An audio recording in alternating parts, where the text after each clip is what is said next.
ആള് ജെനുവിനാണോ? അല്ലല്ല ഫോറിനാ. എന്നാ വിളിക്ക. ഈ പറയുന്ന മക്കളുടെ കാര്യവും അപ്പന്റെ കാര്യവും അമ്മയുടെ കാര്യവും നോക്കുന്ന നിമിഷ പിന്നെ എന്തിനാണ് ഇതുപോലുള്ള ഡ്രസ്സുകൾ ഇട്ടുകൊണ്ട് സോഷ്യൽ മീഡിയയിൽ കിടന്ന് അഴിഞ്ഞാടുന്നതെന്ന് ഞാൻ ചോദിച്ചാൽ നിങ്ങൾ എന്ത് പറയും? അത് ഉത്തരം പറ. അത് പറങ്ങട്. നീ ഇപ്പൊ ചോദിച്ചതേ ഒരു ആദ്യം ഊള ആൻസറാ. ഇത് എന്റെ ചോദ്യമല്ല കേട്ടോ, ഇത് നിങ്ങളെ കണ്ടുകൊണ്ടിരിക്കുന്ന പ്രേക്ഷകരുടെ ചോദ്യം. ഈ ഇരിപ്പിൽ അങ്ങോട്ട് സമാധിയായാൽ മതിയായിരുന്നു. അത് കൊള്ളാം.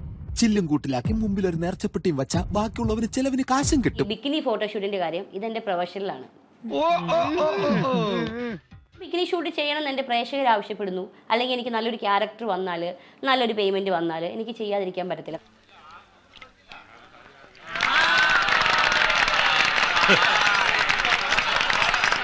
എൻ്റെ കൂടെ എൻ്റെ കഴുത്തെ താലി കെട്ടി എൻ്റെ കെട്ടിയവനും എൻ്റെ ഫാമിലിയും, അതായത് എൻ്റെ മക്കൾ, എൻ്റെ അച്ഛനമ്മ, ഇവർക്കറിയാം ഞാൻ എന്താണ് ഏതാണെന്ന്. എനിക്ക് അവരെ മാത്രം ബോധിപ്പിച്ചാൽ മതി. എടാ പാപ്പി, ഞാൻ പറഞ്ഞില്ലാന്ന് വേണ്ട. ദേ ഇവളുടെ കൂടിയ കാലം നീ അഴിഞ്ഞാടിയ നിന്റെ മുട്ടിയാണല്ലോ. ഒരു കല്യാണം കഴിച്ച സ്ത്രീയാണ് നിങ്ങൾ, എന്തിനാണ് നിങ്ങളുടെ ഭർത്താവിനെയും കുഞ്ഞുങ്ങളെ ഇതിലേക്ക് വലിച്ചഴിക്കാൻ നിങ്ങൾക്ക് നാണമില്ലേ? ഇതെന്തിനാ എന്റെ മേത്തേക്ക് വരുന്നത്? പിന്നെ നീ കെട്ടിപ്പിടിച്ച് 2 ഉമ്മ ഞാൻ വന്നിട്ട് നിന്റെ ശവപ്പെട്ടിയും പെട്ടിക്കച്ചവടമൊക്കെ ഞാൻ ശരിയാക്കി തരണം. ഞാൻ നിങ്ങൾ വന്നപ്പോൾ തുടങ്ങി മാന്യമായുള്ള റിപ്ലൈ ആണ് ഞാൻ തന്നുകൊണ്ടിരിക്കുന്നത്. ഒരു പരിധിയുണ്ട്. കുറേ നേരം കിടന്ന് കാണാന്ന് ഉണ്ടാക്കാൻ തുടങ്ങിയിട്ട് നിങ്ങൾക്ക് ചോദിക്കുന്നതിനൊക്കെ ഒരു മര്യാദയില്ല. പിന്നെ നീ എന്തുണ്ടാക്കിയെന്നാ ഈ പറയണത്?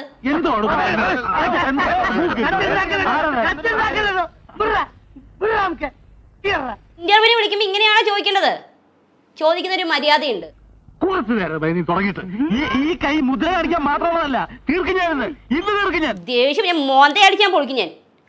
ഒരുമാതിരി മറ്റേ പണി കാണിച്ചോണ്ടല്ലോ, അടിച്ച് കറണ കുറിച്ച് പൊളിച്ചോളൂ. ഞാൻ ആ ഊച്ചാളിയാ, എനിക്ക് അങ്ങനെ മോഹമുണ്ട്, മനസ്സിലായോ? ഒരുമാതിരി ചോദ്യം ചോദിച്ചിട്ട് വന്നിട്ട് മേലാക്കി ഈ വിളിച്ചോണ്ടല്ലോ. ഇങ്ങനെ തെറി വിളിക്കല്ലേ, ഒരു മനസ്സിനാണ് ഞാൻ. ചേട്ടൻ ഞാൻ അങ്ങനെ ഒന്നും ഉദ്ദേശിച്ചല്ല പറഞ്ഞത്.